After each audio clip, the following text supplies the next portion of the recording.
Hello friend, welcome to my channel. Friend, आज की इस वीडियो में मैं आपको बायोलॉजी के मोस्ट इम्पॉर्टेंट टॉपिक को बताऊंगी। ये टॉपिक बायोलॉजी में भी मोस्ट इम्पॉर्टेंट है और केमिस्ट्री में भी।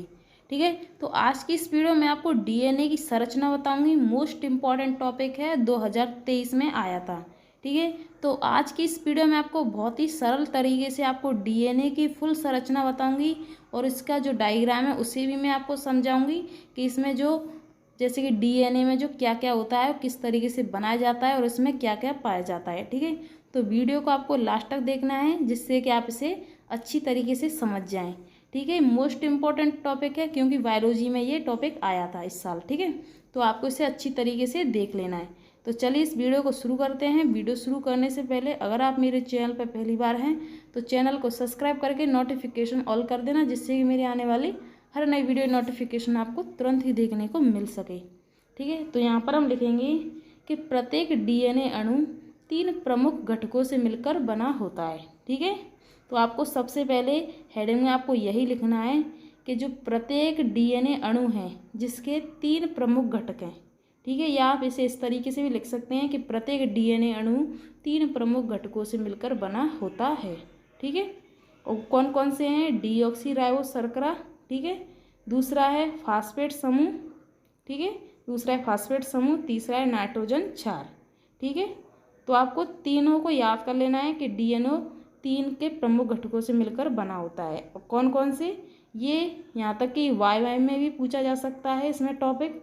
ठीक है, तो आपको इसे अच्छी तरीके से याद कर लेना है तीन, कि डीऑक्सी शर्करा, फास्फेट समूह, नाइट्रोजन क्षार। तो इसका जो डायग्राम है उसे मैं थोड़ी देर बाद समझाऊंगी आपको।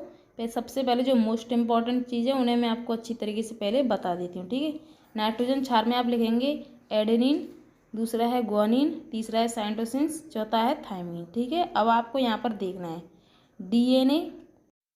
तो यहाँ पर जो डीएनए है वो 2 पॉलीन्यूक्लियोटाइड का बना होता है। ठीक है, तो यहाँ पर आपको दिखाई दे रही हैं 2 पॉलीन्यूक्लियोटाइड का, यहाँ पर आपको डीएनए बना दिखाई दे रहा है। ठीक है, तो इसे हम क्या कहते हैं? पॉलीन्यूक्लियोटाइड।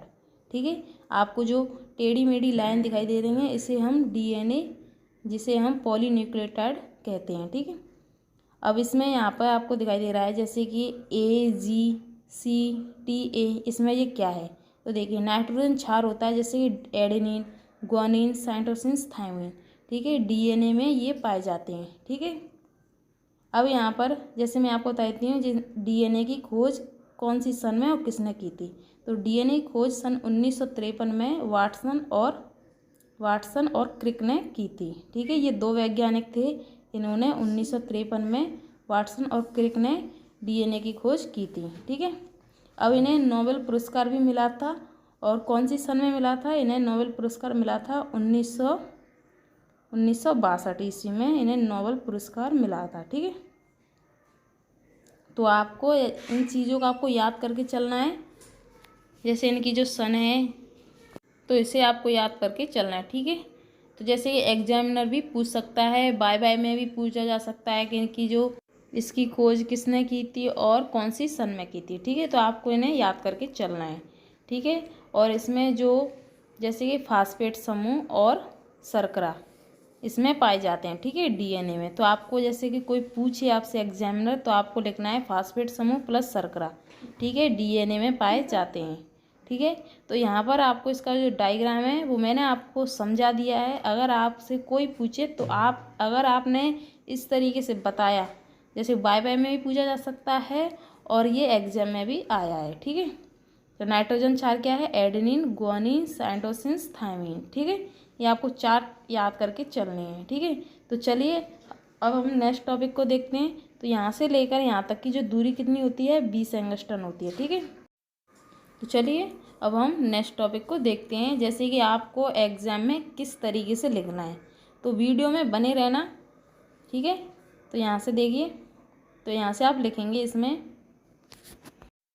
तो जैसे आपको पॉइंट डालकर चलना है। जैसे कि पहला पॉइंट आप लिखेंगे यहाँ पर, पहला पॉइंट है यहाँ पर देखिए डीएनए का प्रत्येक अणु। ठीक है, पहला पॉइंट है डीएनए का प्रत्येक अणु 2 पॉलीन्यूक्लियोटाइड का बना होता है। ठीक है, तो यहाँ पर आप देख सकते हैं जिससे कि आपको डायग्राम में दिखाई देगा। यहाँ पर आपको दिखाई दे रही हैं 2 पॉलीन्यूक्लियोटाइड। ठीक है, और जिसका लगभग व्यास कितना है 20 अंगस्ट्रम, यहाँ पर आपको दिखाई दे रहा है। ठीक है, जिसका लगभग व्यास कितना है 20 अंगस्ट्रम। ठीक है, तो पहला टॉपिक ये आपको याद कर लें। दूसरा टॉपिक है कि प्रत्येक पॉलीन्यूक्लियोटाइड में फास्फेट तथा शर्करा, ठीक है, फास्फेट तथा शर्करा समूह एकांतर क्रम में जुड़े होते हैं।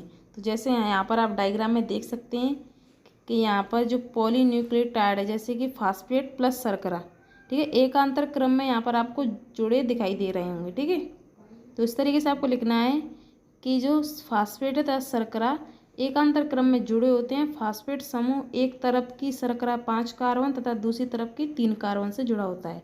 तो यहाँ पर आप देख सकते हैं 3 कार्बन और यहाँ पर 5 कार्बन से जुड़ा होता है। ठीक है, तो यहाँ पर लिखेंगे प्रत्येक पॉलीन्यूक्लियोटाइड में फास्फेट तथा शर्करा समूह एकांतर क्रम में जुड़े होते हैं। फास्फेट समूह एक तरफ की शर्करा 5 कार्बन तथा दूसरी तरफ की 3 कार्बन से जुड़ा होता है। ठीक है, तीसरा टॉपिक है इसमें, तीसरा आपको लिखना है पॉइंट कि दोनों पॉलीन्यूक्लियोटाइड श्रृंखला नाइट्रोजन क्षार, तो यहाँ पर आपको दिखाई दे रही हैं जो पॉलीन्यूक्लियोटाइड श्रृंखला है जिनमें श्रृंखलाएँ जो नाइट्रोजन क्षार हैं। ठीक है, यहाँ पर आपको इसमें जो पाया जाता है जैसे नाइट्रोजन, जिनमें एडेनिन, गुआनिन, साइटोसिन, थायमिन।